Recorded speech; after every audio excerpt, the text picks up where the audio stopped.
நாட்டுக்கோழி அடிச்சு நாக்கு சொட்ட சமைச்சு நல்லெண்ணெய் ஊத்தி குடு ஆத்தா.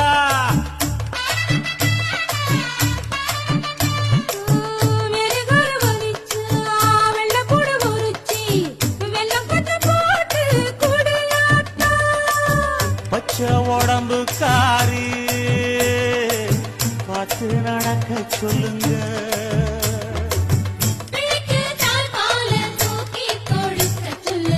மச்சான திண்ணையில போத்தி படுக்க சொல்லு.